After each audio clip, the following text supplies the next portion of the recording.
is quality? In a hotel, it might be embodied in the ambiance of the building or the professionalism of the staff. In a manufactured vehicle, it might mean it is defect-free. For a restaurant, quality could be reflected in the level of service provided or the taste of the food served. But what about hospital quality?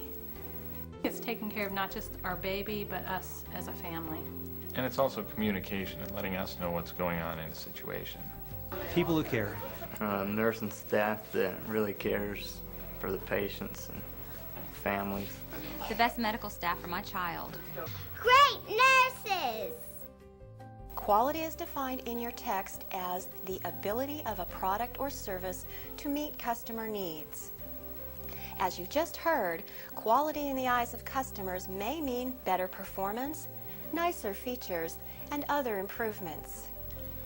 In this video, we'll see what quality means at the Arnold Palmer Hospital in Orlando, Florida. Here, delivering quality health care is top priority. Named after the golfing legend, the medical center is one of the 5 largest hospitals for women and children in the United States, with over 2,000 employees, 431 beds, and a service area covering 18 counties in the Central Florida area. Administrators know, however, that size isn't the force behind a quality patient care experience. We try to continually improve our processes and continually improve our quality initiatives. We have several process improvement teams that are divvied up between women's services, children's services, infant services, and medical staff services. And everyone that works here is involved with that to some degree or another, and everyone owns the process improvement initiative here. When organizations focus on total quality management, they embark on a never-ending process of continuous improvement, where the belief is that there is always room for improvement and perfection is the goal. They also involve employees through empowerment, adding responsibility, and moving authority down to the lowest levels possible in an organization. Benchmarking is another key ingredient. This involves selecting a demonstrated standard of products, services, costs, or practices that represent the very best performance. Let's take a look at what approaches are used at the Arnold Palmer Hospital.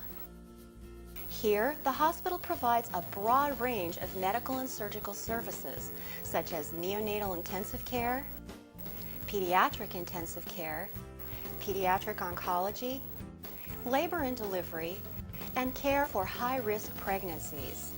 To determine whether each patient's expectations of quality have been met, the hospital mails an in-depth survey 2 weeks after discharge to everyone, asking for feedback.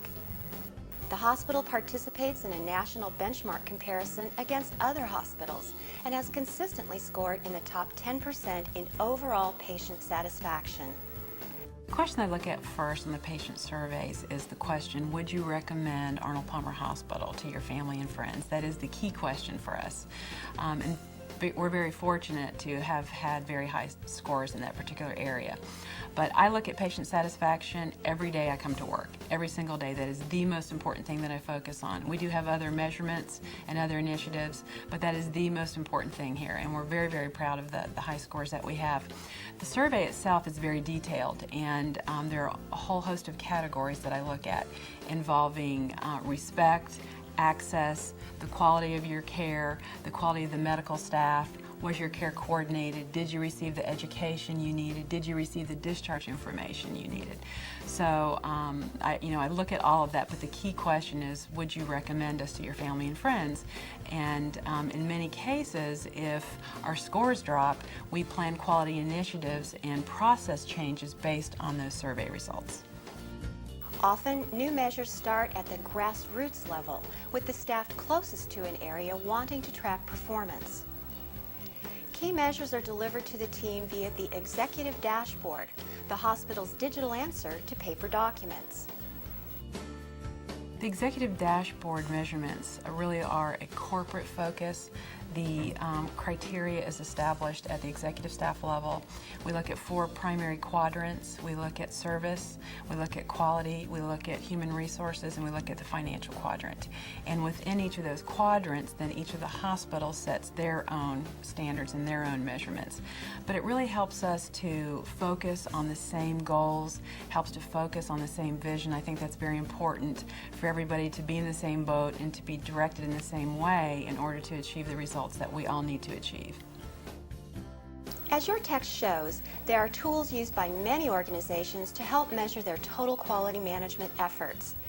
They include check sheets, scatter diagrams, cause and effect diagrams, Pareto charts, flow charts, histograms, and statistical process control.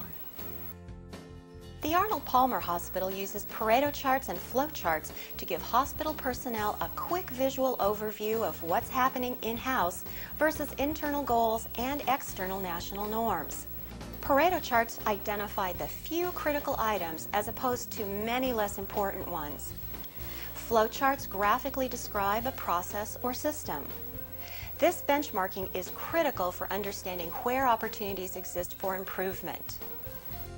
Administrators are quick to recognize that quality isn't just the responsibility of senior management. New employees are given an extensive orientation on what quality and customer satisfaction mean and their role in continuous improvement. This culture of employee empowerment gives staff the freedom and ability to quickly respond when something needs to be addressed.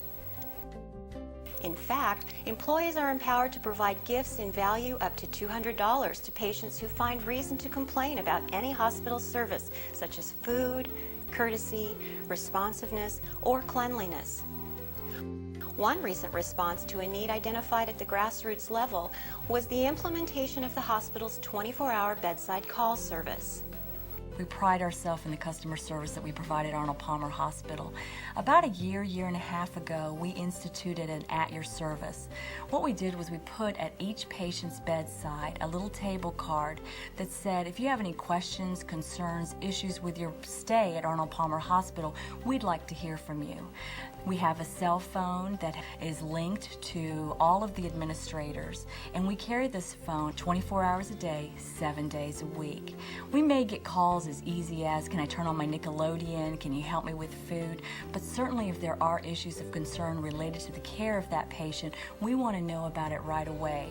Our goal is to make it right before they ever leave our facility so that they will have a long-lasting good impression of Arnold Palmer Hospital. This environment is very unique, and there aren't too many jobs that you can have such a positive impact on someone's life, and here we do that every day, and I'm so proud to say that what happens here really matters. The effort is paying off. Arnold Palmer Hospital shares performance data with the National Association for Children's Hospitals and Related Institutions, which generates rankings of thousands of members. The hospital has one of the highest survival rates of critically ill babies and is currently ranked in the top 10% nationwide in patient satisfaction.